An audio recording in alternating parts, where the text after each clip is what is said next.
I will be taking you to the Western Ghats and how we can achieve sustainable development. I am going to illustrate that. Okay. So, you know, if we know the worth of an ecosystem, probably we will not degrade the ecosystem. That's where we worked on the services provided by ecosystem. Recently, I published the book in October. That's available in Springers. Okay. See, for me, sustainable development means if I ensure clean air, water, and environment for our children, I say we have achieved sustainable development. Okay. So now, one of the threat we are facing is the changes in climate. Is true because many forum when I go, people keep talking. No, there is no change in climate. My big brother Trump also says there is no. We need not worry about the climate change. So now the data shows that there are changes in climate. The more worrying thing is the disaster associated with that. You know, if you look at the change in climate, it is strongly correlated with the greenhouse gas emissions. Okay. Now the problem with the climate change is that disasters will increase and the sea level rises. That means coastal population become vulnerable. Okay. Then the other thing is it will hurt our food. You know, if you look at coral bleach, we will lose about 70% with 1.5 degree increase in temperature, and with another 0.5 degrees Celsius we lose about 99%. If you look at the endemic species like insects, plants, or the vertebrates, we will lose 6 insects, 8 the plant, and 4. I'm not talking about when I say the insect, these are pollinators, not mosquito or such things. And with another 0.5 degrees Celsius, it shoots up to 18 insects will lose, 16 plants, and 8 to the vertebrates. And if you look at the drought, about 415 million people get affected. Okay, and the sea level rise is going to be already with 49 centimeter with a 1.5 degrees Celsius will shoot up to 56 centimeter, and about 50 million people are going to be affected. Okay, now this is the impacts of the flooding, the drought, the food productivity will come down, and the cities become vulnerable, and the disease vectors will thrive. So that means the health is also another factor that is going to affect us. Okay. Now let us look at the indigenous knowledge system. That if you want to have a climate resilient system, you need to go for the traditional varieties. For example, in the region where I work, in Uttar Kannada district and other districts of Western Ghats, in one taluk, I come across 54 varieties of rice. One is for fragrance, the other one is yield. All of them are climate resilient. With less water, you can grow that. And look at the brinjal. We have, in one village, I have 16 varieties of brinjal. If I just hybridize it, I have done my job. I get a better brinjal. But instead of doing that, we want to be at the mercy of multinationals. Genetically engineered product we want to have. See, that's a tragedy. So if you want to have a climate resilient system, you need to be natural, and hybridization would be the best option. Now, let us look at what is the number of species that we have on the earth. We have only one earth.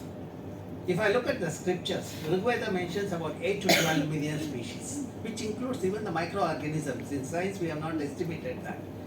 But in science, we have estimated there is 1.5 million species. And we know the biochemical composition of about 15% of that 1.5 million species.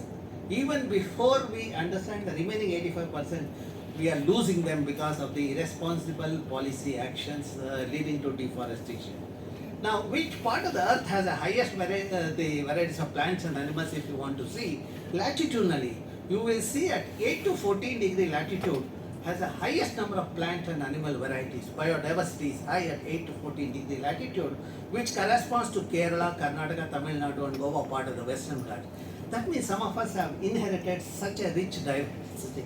It's our responsibility to pass it on to our children so that they can also have a healthy system. Now, for that, science is required. Okay. Now, let me take you to how we do that. I use the spatial data, remote sensing data. Fortunately, we launched the satellites way back in 70s. Every 21 or 30 days interval, we get the picture of the Earth. And with such a big spatial data, with with a machine learning algorithm, things have become much easier. Earlier, to analyze the land cover of one district, I used to take about 8 to 9 months.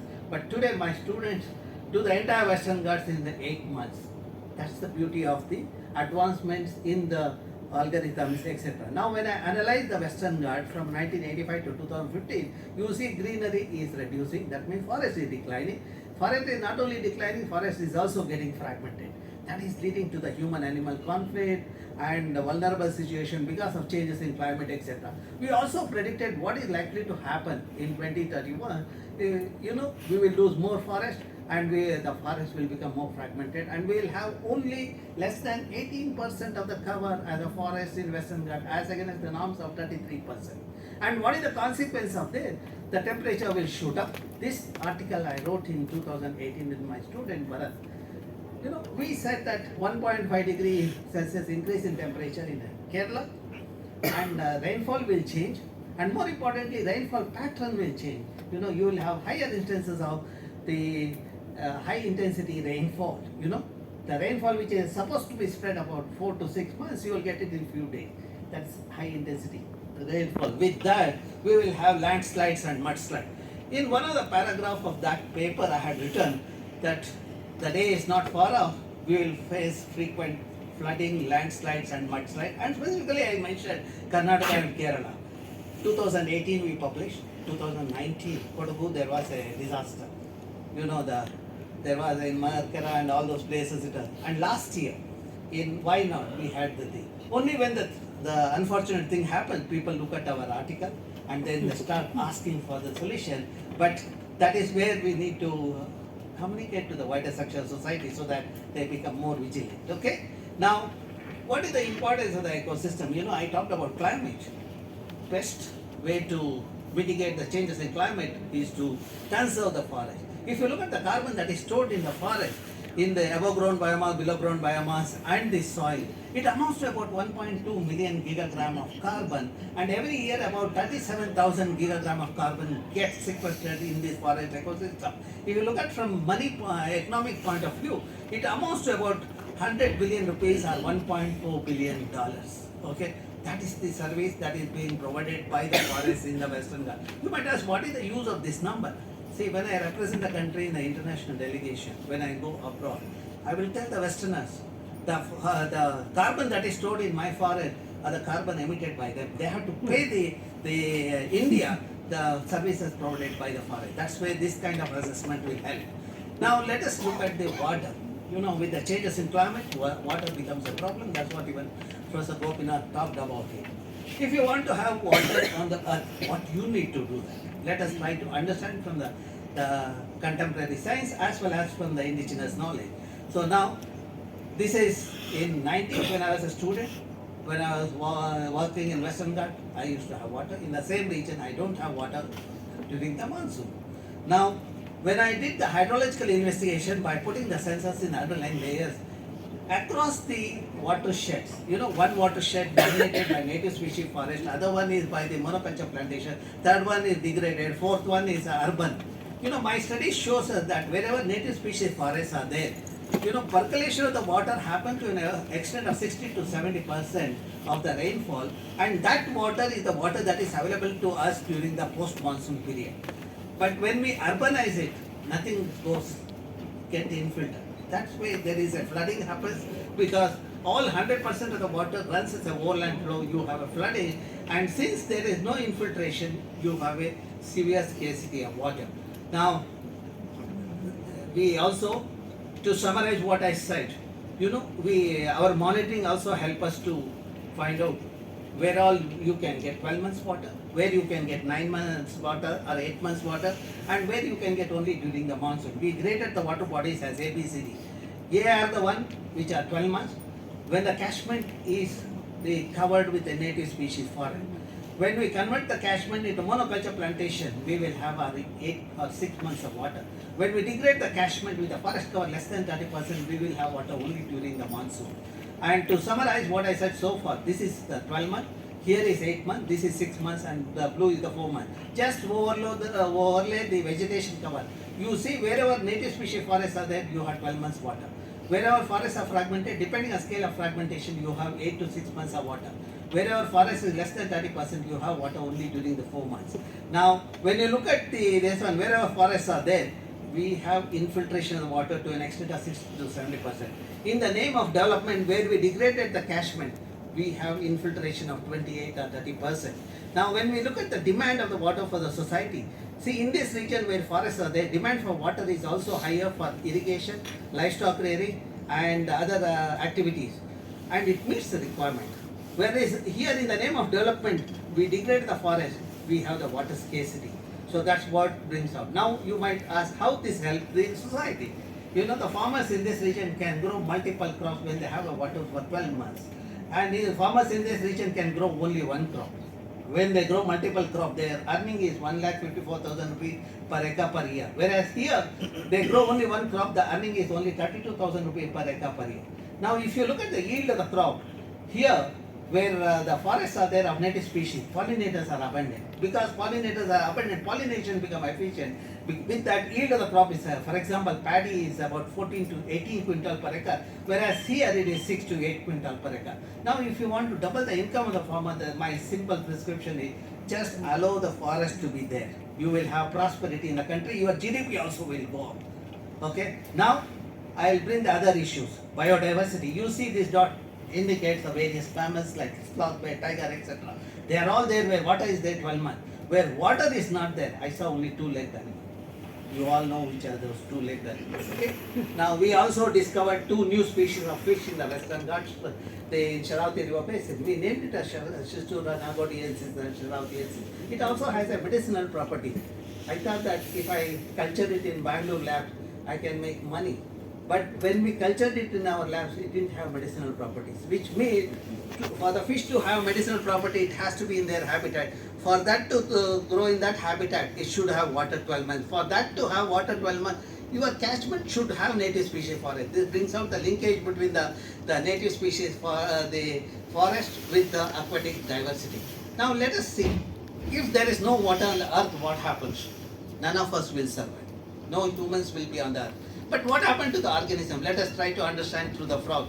In a drier area, we noticed there are young frogs were there. You know, the frog has two stages in the life cycle. First stage is a juvenile stage and a tadpole stage, which is in the water. Next stage is the adult stage. In a region where there was no water, we saw the frog.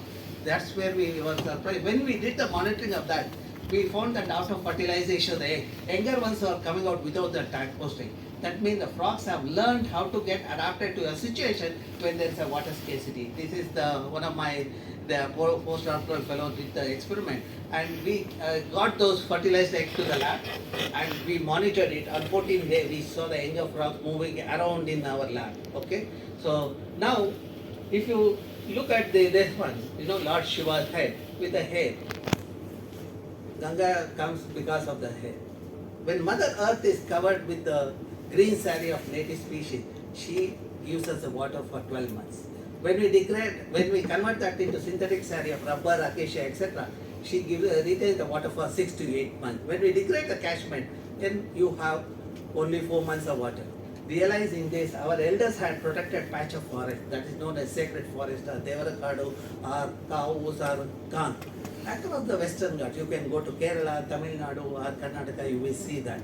But unfortunately, they had realized that if there is a forest, then only they will have water in the well. So, but unfortunately now it is being converted into the idle land.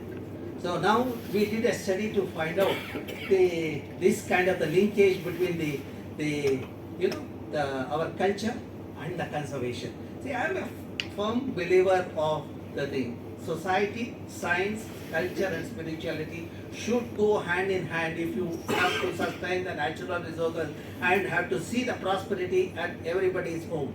Okay, these are some practices that are there in the region. Come to Kodagu, you will see 1,400 sacred groves in this one, in a very good forest, etc. So these are some of the glimpses of the sacred forest in the region. You will go to Arunachal Pradesh, you will see the similar thing. That means our landscape was rich in this practice. Because of that we had water, and we have some water today. It's because of that practice. But with the current way of mismanagement, we are losing the water. That's what the Bangalore is also facing now. So this gives the glimpses of some of the region where you can see the linkages between the water and the forest cover, etc.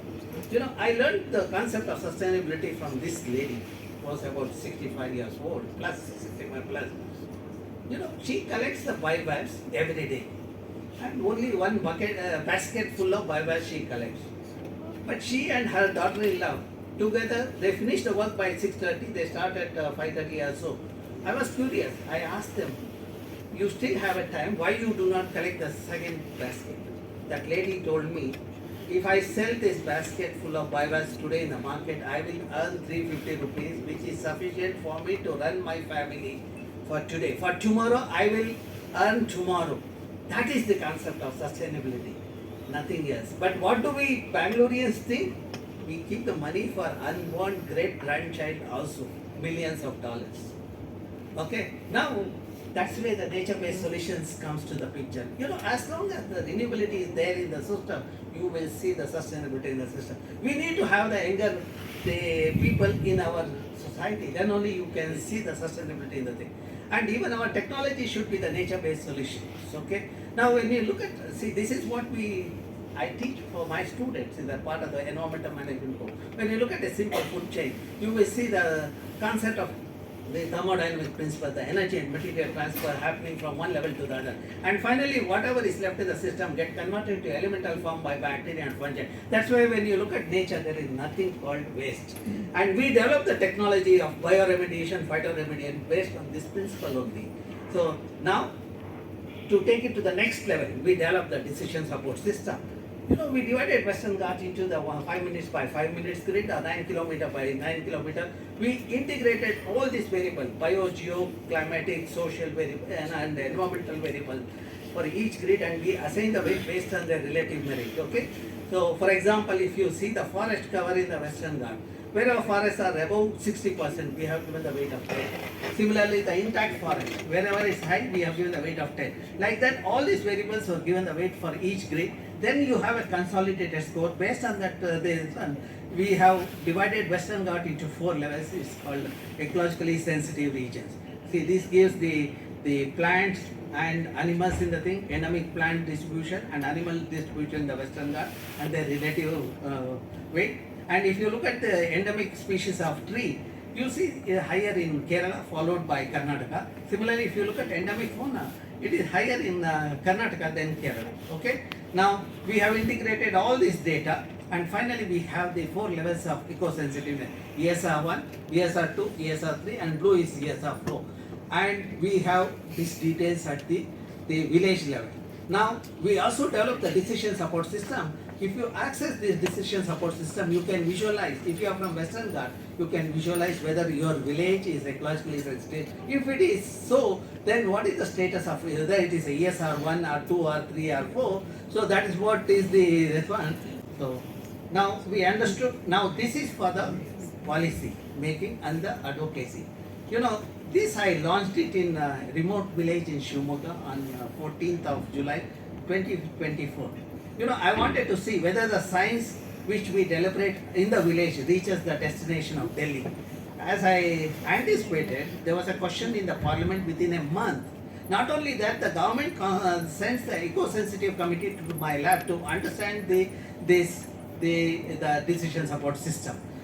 Then we realized that it has to be available for everyone because everyone uses mobile except me. So we developed the app called Sahyadri, which is available in Google Play Store. Now to conclude my talk, the last part, let us try to understand what is the worth of this ecosystem in the Western Ghats.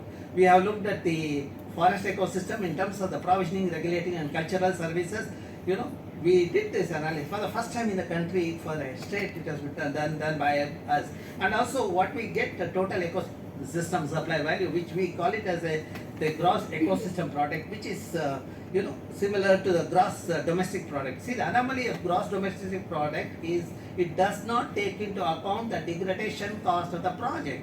See, you set up the project, whatever the output you get, you say that your GDP is going up, but you are not accounting the degradation cost.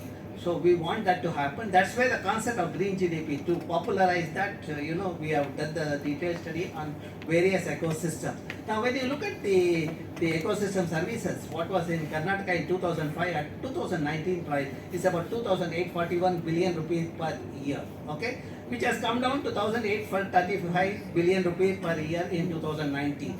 this is something like this. If you keep 1000 rupees at 10% interest, you get 100 rupees every year. Now to get 100 rupees, you have to keep 1000 rupees. Now to get 1835 billion rupees per year, what should be the principal amount? That is what we computed NPV, which is, you know, in 47,214 in 2019, which was 73,000, which is directly proportional to the 35% reduction in the forest cover in the state. In fact, one of the recommendation I told the government of Karnataka, please collect this money what I have lost in the forest from all the bureaucrats who are supposed to manage the forest sustainably.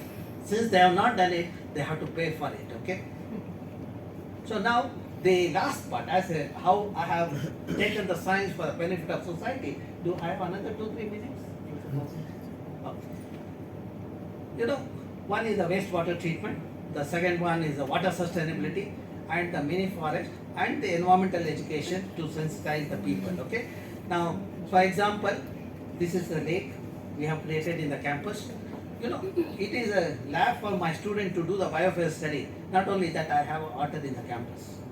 At one end I say Bangalore is dying, other end I am showing the rosy picture. And because of the groundwater table has improved in the region. Now, in one of the drier, one of the taluk which was facing a dry situation, you know, through the lake rejuvenation and creating the lake, we showed the success model. You know, when entire Karnataka, this was implemented about 4 years back. When entire Karnataka faced a green drought last year, this taluk didn't face the water crisis because of this, the managing the water bodies in a decentralized way. As Mahatma Gandhi ji talked about Surajya, you know, managing the resources at decentralized level. You know, we created a lake even in one of the education campus, and when I visited the next year, you know, I see a greenery with abundant water and smile on our face.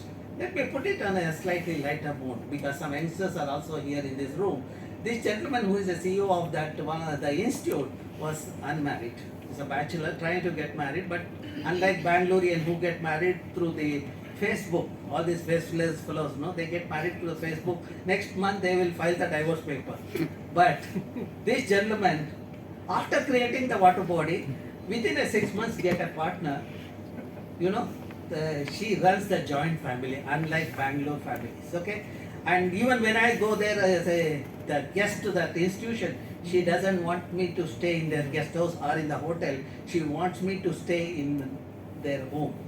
Can it happen in Bangalore? If I go to somebody's house and knock at the door, they say that we are not at home. I wonder who is from inside is shouting that we are not at home. Okay, that shows that culture is eroding in the system. That's where you see all the problems happening in the system. Okay, so now come to the campus. You will see this climber.